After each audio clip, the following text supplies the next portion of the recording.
శ్రేష్టమైన సమయాన్ని బట్టి మీకు వందనాలు ప్రభా. అల్పుడునైనా నన్ను మీరు ఇక్కడ నిలువబెట్టారు, మీకు వందనాలు. నేనే పాటి వాడను తండ్రి, అయినప్పటికీ మీ కృపచేత నన్ను నిలువబెట్టి ఈరోజు మీ మాటలను చెప్పటానికి మీరు ఇచ్చిన అవకాశాన్ని బట్టి మీకు వందనాలు. వినేటువంటి వారికి దీవెనకరముగాను నీ నామమునకు మహిమకరముగాను ఈ వర్తమానమును మీరు ఉంచమని ప్రార్థిస్తూ యేసు నామమును అడుగుచున్నాం మా పరమ తండ్రి, ఆమేన్. ఇక్కడ మనం గమనించాల్సినటువంటి విషయం ఒకటి ఉందండి. ఇక్కడ నేను చదివినటువంటి 3 వచనాల్లో ప్రత్యేకమైనటువంటి 2 పేర్లు కనబడుతుంది. ఒకటి దావీదు పేరు కనబడుతుంది, రెండవది ఒబేదెదోము పేరు కనబడుతుంది. ఇందులో టైం చూస్తే 3 నెలలు అనేటువంటి మాట మనం గమనించవచ్చు. ఇంకొకటి మందసము అనేటువంటి మాట కూడా మనకి కనబడుతున్నాయి. 2 వ్యక్తుల పేర్లు కనబడుతుంది, ఇక్కడ కొంత కాలం కనబడుతుంది, ప్లస్ దేవుని మందసము అనేటువంటి విషయం కూడా మనకి ఇక్కడ కనబడుతూ ఉంది. ఇక్కడ వారు అంతకు ముందుగా జరిగినటువంటి విషయం ఏంటంటే, మందసాన్ని మోసుకొని వస్తూ ఉన్నప్పుడు, మందసం పడిపోతున్నప్పుడు మందసాన్ని ఒక అతను పట్టుకోవడం వల్ల ఏం జరిగిందంటే ఆ వ్యక్తి చనిపోయాడు. అయితే ఈ యొక్క విషయాన్ని చూసినటువంటి దావీదు ఏమయ్యాడంటే భయపడ్డాడు. భయపడి ఈ మందసాన్ని నేను తీసుకెళ్ళను, నేను దగ్గరలో ఉన్న ఒబేదెదోము ఇంటిలో నేను పెడతాను అని అతను ఏం చేశాడు, ఒబేదెదోము ఇంట్లో పెట్టాడు. అప్పటికి జరిగిన సందర్భాన్ని ఒబేదెదోము తెలుసు. అయినప్పటికీ కూడా దేవుని మందసము అనేది చాలా ప్రత్యేకమైనది కాబట్టి దానిని తన ఇంటిలోనికి తెచ్చుకోవడానికి అతను సంసిద్ధుడయ్యాడు. ఒబేదెదోము ఆహ్వానించాడు, దేవుని సన్నిధిని తన ఇంటిలోనికి ఆహ్వానించాడు. ఎందుకంటే ముందు జరిగిన పరిస్థితి వేరే, దాన్ని చూసి దావీదే జడిసిపోయాడు. అలాంటప్పుడు ఒబేదెదోము కూడా జడిచే అవకాశం ఉంటుంది. కానీ ఒబేదెదోము అలా చేయలేదు. ఒబేదెదోము ఏం చేశాడు, తన ఇంటిలోకి దేవుని మందసాన్ని ఆహ్వానించాడు.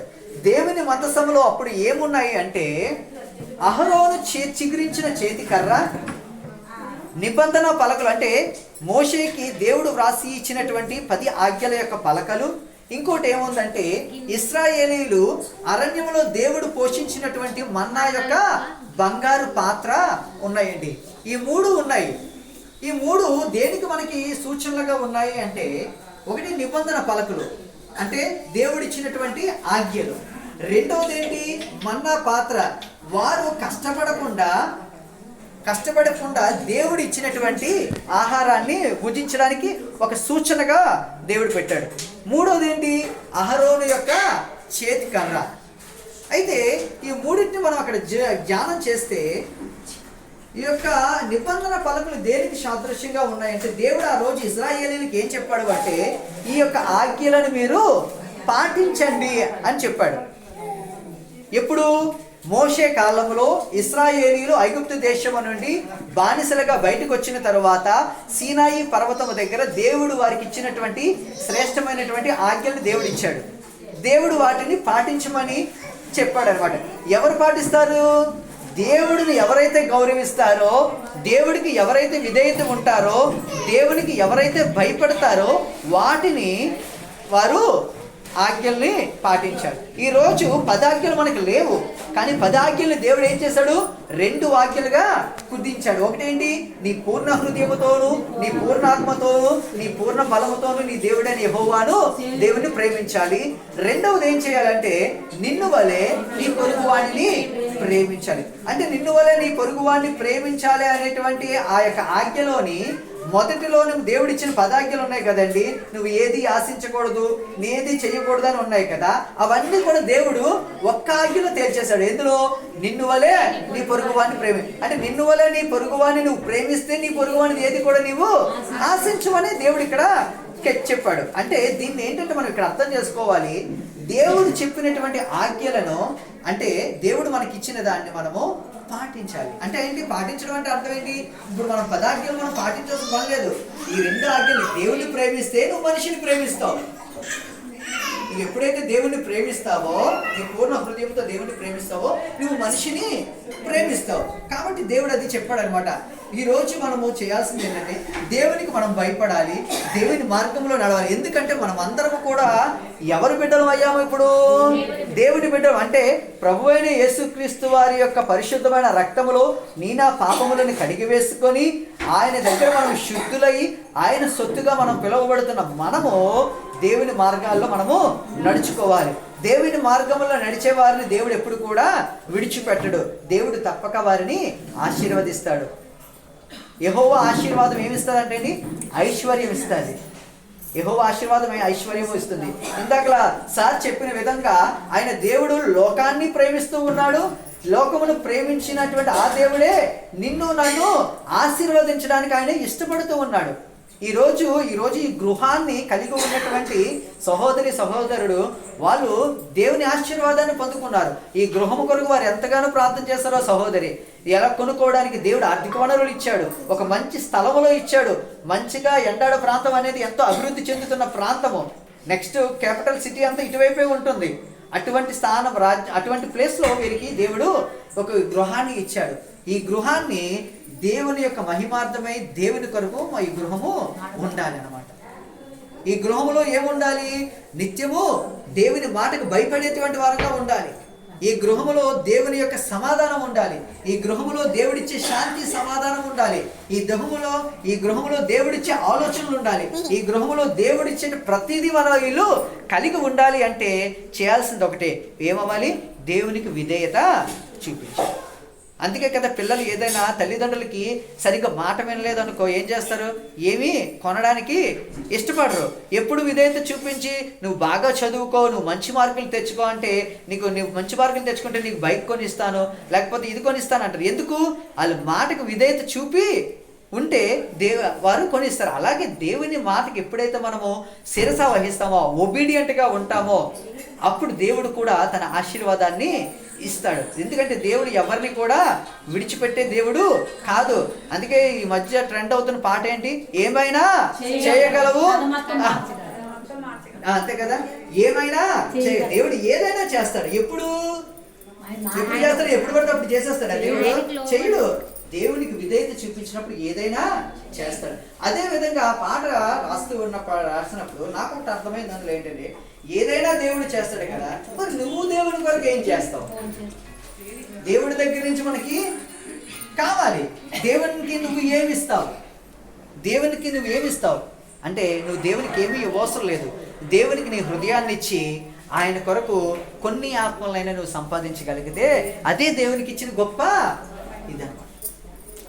ఏంటి? మొదట ఆ 10 ఆజ్ఞలు దేవుడు అందులో ఎందుకంటే ఇవన్నీ ఎందుకు పెట్టాడు అంటే అందులోని జ్ఞాపకం చేసుకోవడానికి, గతాన్ని జ్ఞాపకం చేసుకోవడానికి. రెండోది ఏంటి? మన్నా పాత్ర. మన్నా పాత్ర ఏంటంటే అది ఇజ్రాయేలీలు అరణ్య మార్గంలో వచ్చారు. అక్కడ వండుకోవడానికి కుండలు లేవు, వండుకోవడానికి కర్రలు లేవు, ఏమీ లేవు. కానీ తన ప్రజల యొక్క ఆకలిని తీర్చాడు దేవుడు. ఏంటి? అది ఎంతో కొత్తిమీర గింజ వలె, ఆవుపు వలె ఒక మంచి శ్రేష్టమైన ఆహారాన్ని దేవుడు ఆకాశం నుండి వారి కొరకు కురిపించాడు కదా.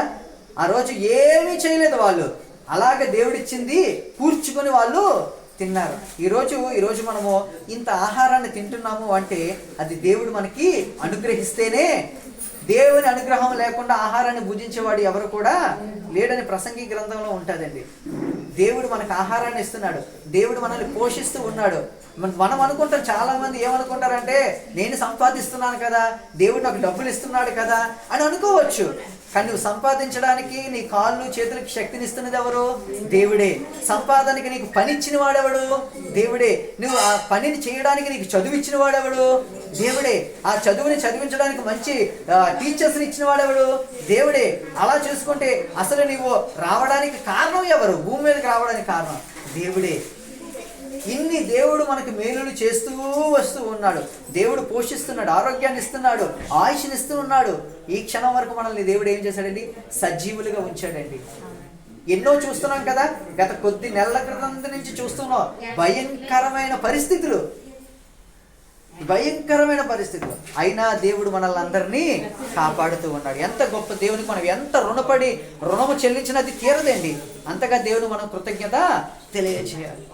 మూడవది అహరోను చిగురించిన చేతి కర్ర. ఈరోజు ఆ దినాల్లో అహరోను 12 మంది యొక్క కర్రలు పెడితే అందులో చిగురించిన కర్ర ఏంటండి? అహరోను యొక్క చేతి కర్ర. ఈరోజు దేవుడు కూడా నువ్వు చిగురించాలని కోరుకుంటున్నాడు. ఎవరు కూడా ఎండిపోయిన ఆకులు కలిగిన చెట్టుని ఎవరు ఎంచుకోరు. అన్నీ చిగురించి మంచి ఫలాలనిచ్చి మంచిగా ఉండే చెట్టునే కోరుకుంటారు. ఈరోజు నా జీవితాలు కూడా ఫలించాలని దేవుడు కోరుకుంటున్నాడండి. దేవుడు ఫలించాలని కోరుకుంటున్నాడు. ఆయన కొరకు ఫలించాలి. ఆయన కొరకు నువ్వు నేను ఫలించాలంటే మన ఆత్మీయ జీవితాన్ని ప్రతిరోజు మనం ఏం చేయాలండి? చెక్ చేసుకోవాలి. అంతేనా? ఏదైనా ఒక ఊరు మనం వెళ్తున్నాం అనుకోండి, ఏం చేస్తామండి? మన ఇంటికి తాళాలు వేసావా లేదా అని 10 సార్లు దాన్ని ఆగుతాం. గట్టిగా ఉందా లేదా. ఇంకేంటి, ఇంకా లోన బీరువా ఒకటి ఉంటుంది, దానిలో బంగారం పెట్టినప్పుడు కానీ అవన్నీ 2-3 సార్లు చెక్ చేసుకుంటాం కదా. చెక్ చేసుకుంటాం ప్రతిదీ. అవన్నీ ఎవరిచ్చినా? దేవుడు ఇచ్చినవే. అయినా మన యొక్క కొంచెం ఏంటంటే ఒకసారి జ్ఞాపకం తెచ్చుకోవడానికి చెక్ చేసుకుంటాం. అలాగే మన ఆత్మీయ జీవితమును కూడా మనం ఏం చేసుకోవాలి? ప్రతిరోజు చెక్ చేసుకోవాలి. ఇది ఈ జీవితము దేవుడు ఇచ్చాడు కదా నాకు, ఈ జీవితము దేవునికి దగ్గరగా ఉందా? నేను ఎక్కడైనా దూరం అయిపోతున్నానా? దూరం అయిపోతే నేను దగ్గరగా వెళ్ళడానికి నేను దేవుని సన్నిధికి వెళ్ళాలి. దూరం అయిపోతే ఎవరికి నష్టం? దేవునికి దూరం అయితే ఎవరికి నష్టం ఏంటి? మనకే నష్టం. కానీ దేవునికి మనం ఎప్పుడు కూడా దూరం కాకూడదు. దేవునికి ఎప్పుడు కూడా దగ్గరగా ఉండాలి. దేవునితోటి అన్యోన్య సహవాసం కలిగి ఉండాలి. దేవా, నీవు నాకు ఇంత మేలులు చేసావు కదా దేవా, నువ్వు ఇంత ఆశీర్వాదం ఇచ్చావు, ఇంత దీవెనిచ్చావు, ఇంత ఆయుష్నిచ్చావు, ఇంత ఆరోగ్యాన్ని ఇచ్చావు, ఇంత పని చేసుకోవడానికి శక్తిని ఇస్తూ ఉన్నావు.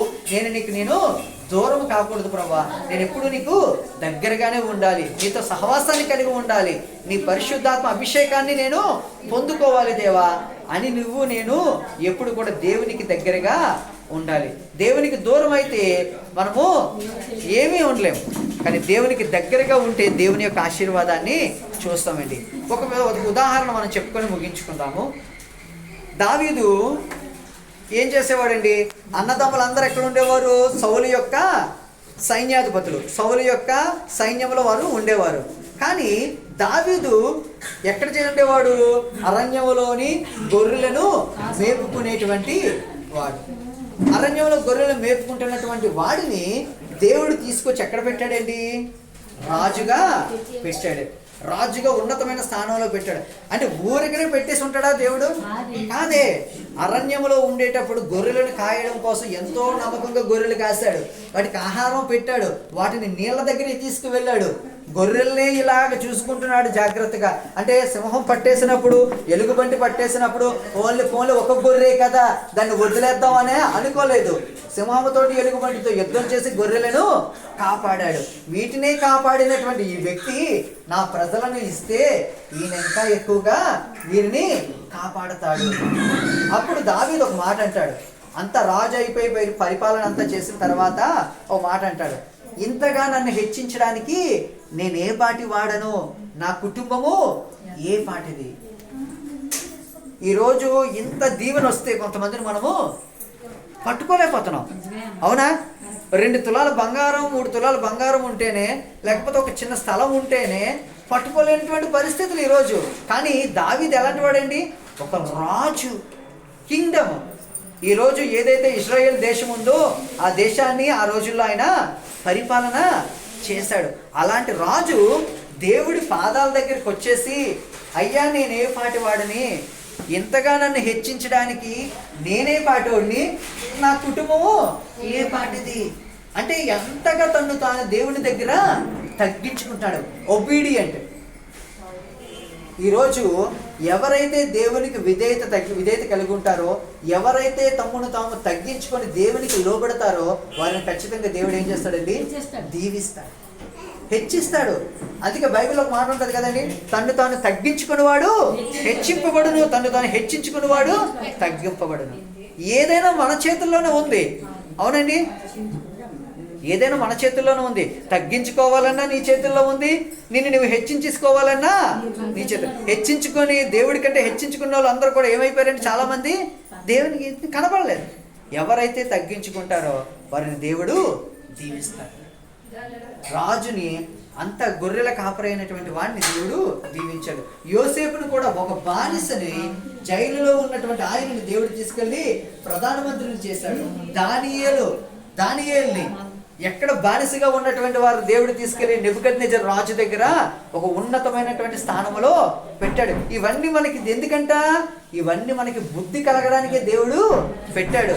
బాబు, ఎవరైతే నా దగ్గర తగ్గించుకుంటారో, ఎవరైతే నాకు విధేయత కలిగి ఉంటారో, ఎవరైతే నా మార్గాల్లో నడుస్తారో, ఎవరైతే నా విషయంలో తగ్గించుకొని నా నామాన్ని ఎవరైతే హెచ్చిస్తారో వారిని నేను దేవుడు దీవిస్తాను అని దేవుడు చెప్పాడు.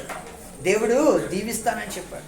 అలాంటి వారిని దేవుడు ఎన్నడూ కూడా విడిచిపెట్టాడండి. దేవుడు అందుకే ఒక వాక్యం చెప్తున్నాడు, నిన్ను విడువను, నిన్ను ఎడబాయను, నిబ్బరము కలిగి ధైర్యముగా ఉండు. ఏ విషయంలోనైనా నీవు ధైర్యంగా ఉండాలి. ఎందుకంటే నీతో ఉన్నవాడు మామూలుడు కాదు, నీతో ఉన్నవాడు సజీవుడైనటువంటి గొప్ప దేవుడు. ఇప్పటికీ ఆయన సజీవముగానే ఉన్నటువంటి గొప్ప దేవుడు. ఈరోజు మరి సహోదరి వసంత గారు, ప్రసాద్ గారు, మరి వారి పూర్వ జీవితం నాకేంటో నాకు తెలియదు, నాకు అంతగా తెలియదు. వారు ఎంత స్ట్రగుల్ అయ్యారో, ఎలాగ జీవితంలో ఎదిగారో, ఎలాగ ఉద్యోగాలు సంపాదించుకున్నారో, ఎలాగ కుటుంబాన్ని కట్టుకున్నారో ఇవి నాకు తెలియదు.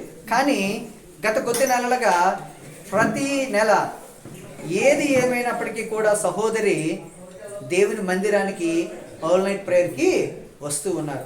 ఆ ఆల్ నైట్ ప్రేయర్లో దేవుని సన్నిధిలో దేవుని పాదాలు పట్టుకొని ఎంత ప్రార్థించారో, ఎంత ఏడ్చారో, ఎంత దేవుని దీవెన కొరకు వారు కోరుకున్నారో, వారి కుటుంబం ఎదగడం కొరకు, తన భర్త మార్పు కొరకు, రక్షణ కొరకు, వారి కుటుంబం యొక్క రక్షణ కొరకు మరి ఎంత ప్రార్థన చేశారో మనకు తెలియదు కదా. ఎవరికి తెలుస్తుంది అదంతా? దేవుడికి తెలుస్తుంది. ఎందుకంటే దేవుడు ఏంటి? హృదయాలను పరిశీలించే దేవుడు. ఆయన మరుగై ఉన్నదాన్ని బయలుపరిచే దేవుడు. తన యొక్క కన్నీటి ప్రార్థన, తన యొక్క విశ్వాస జీవితాన్ని దేవుడు చూశాడు. కాబట్టి ఈరోజు దేవుడు వారిని ఒక ఉన్నతమైన ఉద్యోగరీత్యా కూడా ఒక ఉన్నతమైన స్థానంలో ఉంచాడు. తన భర్త గారు కూడా ఒక ఉన్నతమైనటువంటి మంచి ఉద్యోగంలో ఉన్నారు. తన బిడ్డ కూడా మంచిగా మొన్నే 10th క్లాస్ పాస్ అయ్యి ఇంటర్మీడియట్ వచ్చాడు.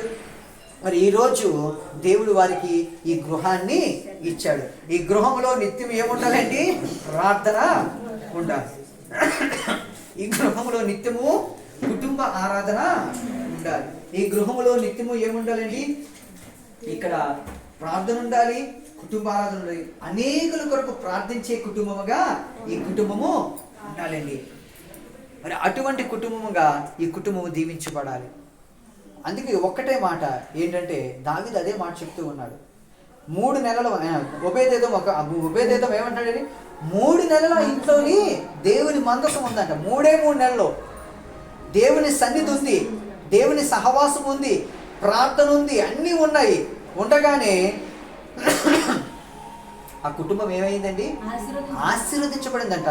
3 నెలలు ఉంటేనే అంత ఆశీర్వాదం. అంతకుముందు అతనికి ఆశీర్వాదం ఉందో లేదో తెలియదు. కానీ ఎప్పుడైతే దేవుని యొక్క మందసాన్ని, దేవుని యొక్క ఆ మందసాన్ని ఎప్పుడైతే తన గృహంలోనికి ఆహ్వానించాడో అతని కుటుంబం ఏమైందండి? ఆశీర్వదించబడింది కదా. కుటుంబం ఆశీర్వదించబడింది. ఈ మాట ఎవరు విన్నారు? దావీదు విన్నాడు.